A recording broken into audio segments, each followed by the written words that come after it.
Welcome back, Seekers. I have a relatively sparse scroll this week, but one full of potential.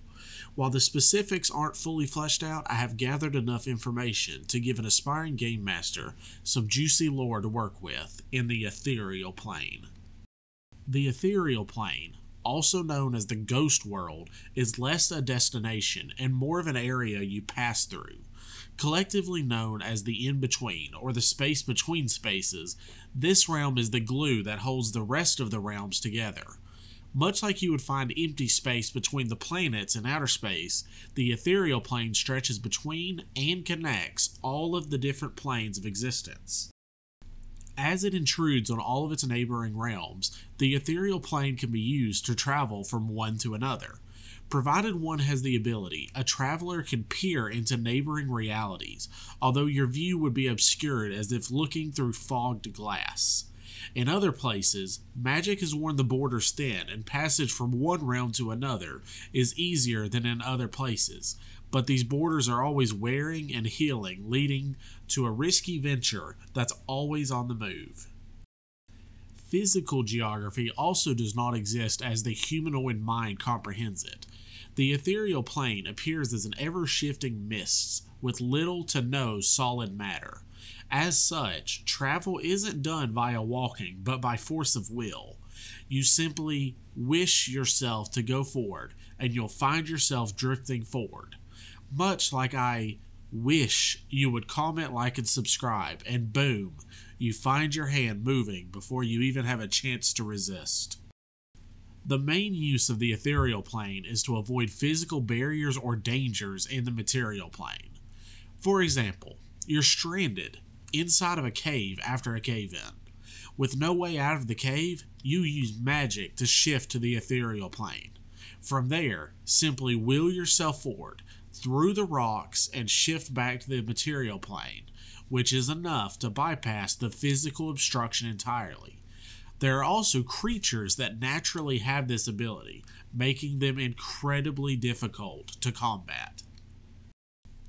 Ether spiders, also known as phase spiders, are ethereal beasts that closely resemble giant spiders from the material plane. With the otherworldly ability to shift between material and ethereal, the ether spider is a very deadly foe. They weave large nests in the ethereal plane, shifting over only as prey pass in front of their nest, grabbing their prey and shifting back without warning.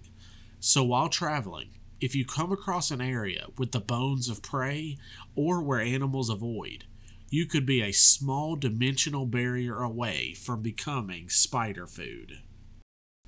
The Zeal are alien plane-shifting marauders from the ethereal plane that ravage everything in their path with a single purpose: to reproduce. With 4 arms and a spiny bright red carapace, Zeals resemble a strange mix between human, reptile, and insectoids, with large mandibles and a scaly hide. All Zeal are female, and while capable of fertilizing their own eggs, they must find a host body to incubate their eggs before they hatch. To do so, they latch onto their prey with their poisoned mandibles and implant eggs via an ovipositor that retracts behind their jaws. Their favored prey, strangely enough, is fellow ethereal creature, the phase spiders. Alongside the Zeal and phase spiders, various other creatures can be found within the subdimension, the Dreamlands. Whereas the ethereal plane is a natural connecting point for all the realms, the Dreamlands is a strange dimension that overlays the ethereal plane, created by the dreams of any who sleep on the material plane. This dimension has a stable core, formed from slumbering desires and the dreams of powerful individuals, like the Outer Gods and Great Old Ones. A vast core, the Dreamlands is home to entire nations within its realm, with humans and beings of elder mythos like Ibshades and the Great Old One Bokrug finding residence here, as well as creatures such as night hags and animate dreams. Surrounding this core is a vast field of floating dreamscapes, each created and consciously or not controlled by a sleeping mortal, constantly forming and evaporating as someone falls asleep or awakens. These dreamscapes can be viewed from the Ethereal Plane, but they can only be entered by those who possess the appropriate magic. Lucid dreamers gain the ability to mold and shape their personal dreamscapes as they wish, to the point that some dreamers forego their waking life for the unlimited control that the Dreamlands offer. A first-time visitor to the Dreamland core will find themselves descending a spiral staircase that emerges from the side of a giant tree into the Enchanted Forest. But what this forest is, or what its purpose is currently unknown. Hopefully, we will have an expansion on Plane soon that will shed some light on this fascinating area. Outside the Dreamlands and the Zeal and floating phase spider nest, there isn't a ton to see in the Ethereal Plane that you wouldn't see from the Material Plane. However, one of its main inhabitants are the incorporeal undead.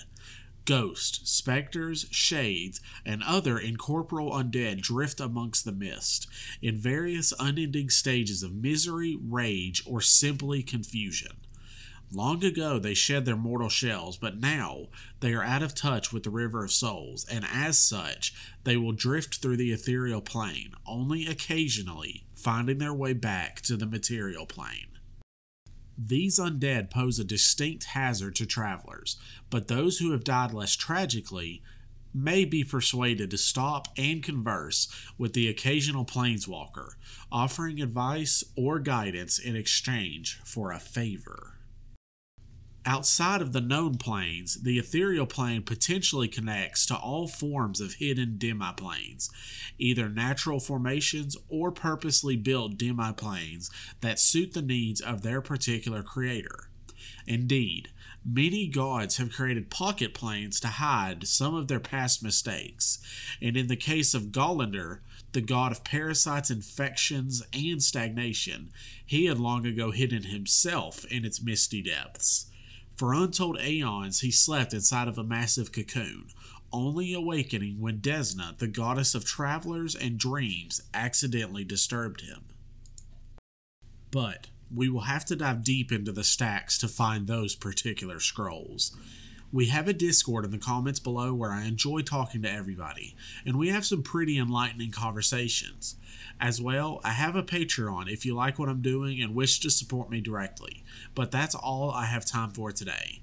I hope to see you in my next video, cause who knows what juicy bits of lore we will find in my library next time. Goodbye everybody.